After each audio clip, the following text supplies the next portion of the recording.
तर नमस्कार विद्यार्थी मित्रांनो, तर आज आपण बघूया 10वी स्टेट बोर्ड मधला फर्स्ट चॅप्टर जॉमेट्री मधला, that is similarity. So what is by similarity?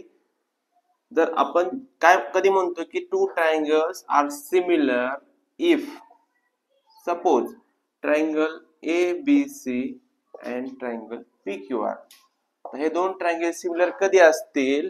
जेव्हा angle A equal to angle P असेल, angle B equal to angle Q असेल आणि angle C equal to angle R असेल. And हे झाले angles equal आणि side कसे असले पाहिजेत? सिमिलर असले पाहिजे, नो रेशो मध्ये असले पाहिजे. जसे की AB ची करस्पॉन्डिंग साइड कोणती असेल? PQ equal to BC upon QR equal to AC upon PR. म्हणजे दोन ट्रायंगल जर आपल्याला सिमिलर दाखवायचे असतील तर त्या अँगल्स इक्वल असले पाहिजेत आणि साइड्स आर इन रेशो. त्याला म्हणतो आपण टू ट्रायंगल्स आर सिमिलर. हे झालं basic similarity of two triangles. आता त्यामध्ये फर्स्ट बेसिक आहे एरिया ऑफ ट्रायंगल. तर ट्रायंगल समजा ABC आहे. ABC मध्ये BC काय आहे? त्याचा बेस आहे. and AD is height. Height is always perpendicular. तर मग आपल्याला ह्या ट्रायंगलचा जर एरिया काढायचा असेल तर area of triangle ABC equal to basic formula काय आहे? 1/2 इंटू बेस इंटू हाईट. हा झाला बेसिक फॉर्म्युला. मग जर आपल्याला दोन ट्रायंगलचा एरियाचा रेशो काढायचा असेल तर आपण काय म्हणू शकतो? Area of triangle ABC divided by area of triangle PQR equal to, आता PQR म्हणल्यावर त्याचा काय असेल? बेस असेल PQR आणि हा S. तर मग 1/2 इंटू बेस काय आहे? BC इंटू हाईट काय आहे? AD divided by 1/2 into base into height. तर हाफ हाफ कॅन्सल. म्हणजे ratios of areas of two triangle is equal to ratios of their product of base and heights, corresponding base and heights. हा झाला ratios of. Practice set 1.1 मधला first question, की ज्यामध्ये एका ट्रायंगलचा base दिलेला आहे 9, height दिलेली आहे 5, पुन्हा बेस दिलेला आहे 10, हाइट दिलेली आहे 5. त्यानंतर म्हणले ratios of areas of two triangle. तर दोन ट्रायंगलचा जर एरिया काढायचा, ट्रायंगल 1 अँड ट्रायंगल 2, तर फर्स्ट ट्रायंगलचा बेस किती आहे? तर ratios of areas of two triangle is equal to product of their corresponding bases and heights. So B1 किती आहे? 9 इंटू H1 किती आहे? 5 डिवायडेड बाय B2 किती आहे? 10 इंटू H2 6. सो 5 1 जा 5, रिड्यूस करावं लागेल. 5 1 जा 5, 5 2 जा 10, पुन्हा 3 3 जा 9, 3 2 जा 6. सो 3 1 जा 3 and 4 2 2 जा 4. So ratios of areas of two triangle is 3:4. So question number 2 मध्ये BC is perpendicular to AB and AD is perpendicular to AB. And in that question, BC is given 4 and AD is given 8. त्याच्यामध्ये आपल्याला काय करायचंय? Triangle ABC आणि triangle ADB ह्या दोन ट्रायंगलचा ratio काढायचा आहे. तर मग त्या दोन ट्रायंगलचा एरियाचा रेशो काय असतो? त्याचा करस्पॉन्डिंग बेस आणि हाईटचा रेशो असतो. पण ह्यामध्ये काय? ट्रायंगल ABC मध्ये AB काय आहे? बेस आहे आणि ADB मध्ये पण AB काय? बेस आहे. तर मग त्यांच्या एरियाचा रेशो काय असेल? त्यांच्या हाईटचा रेशो असेल. म्हणजे ABC ची हाईट कोणती आहे? BC आणि ADB ची हाईट कोणती आहे? AD. सो BC किती आहे? 4, AD किती आहे? 8. So 4 1 जा 4, 4 2 जा 8. So ratios of these two triangle is 1:4. So question number 2 मध्ये काय काय दिले आपल्याला? तर P बंद कर डबल क्वेश्चन नंबर 2 बघू आता आपण. क्वेश्चन नंबर 2 मध्ये काय म्हणलंय की we have to find the QT. QT find करायचंय. तर क्यूटी फाइंड करण्यासाठी फर्स्ट आपल्याला काय करावं लागेल, ट्रायंगल पी क्यू आर चा एरिया काढावा लागेल.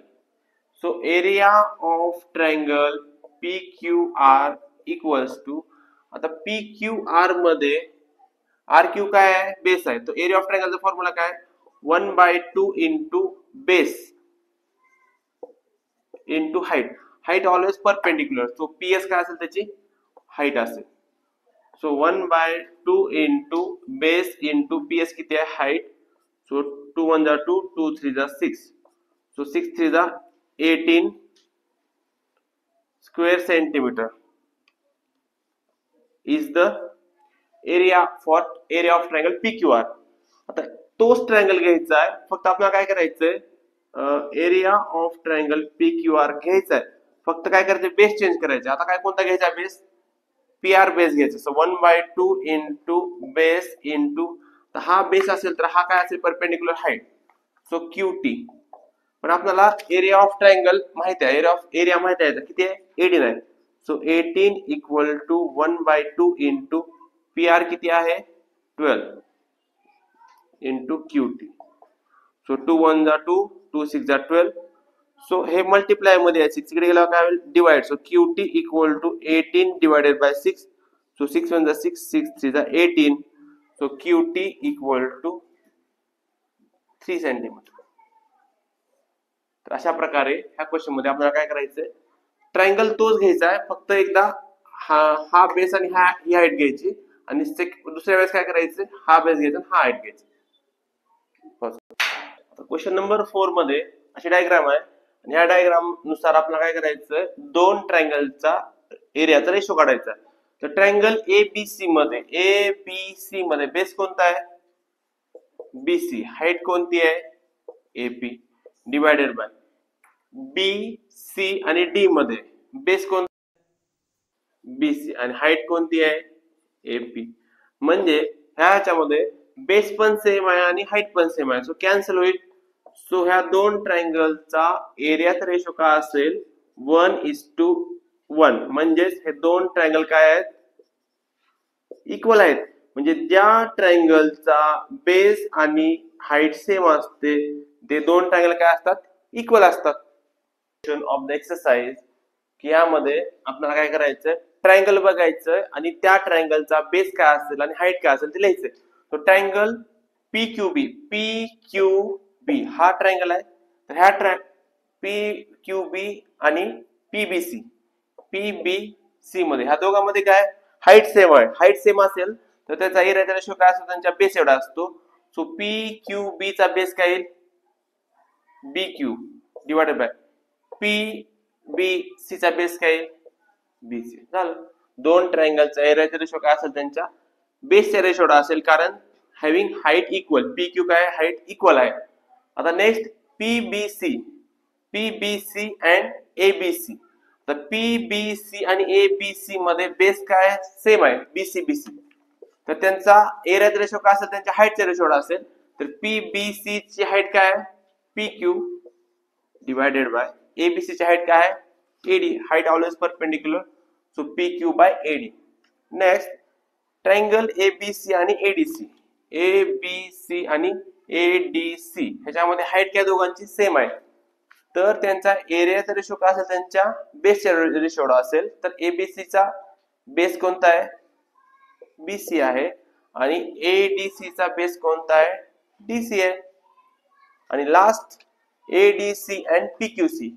ADC and PQC. एडीसी आणि पीक्यूसी मध्ये दोघांचा बी काय बेस आणि हाईट डिफरंट आहे.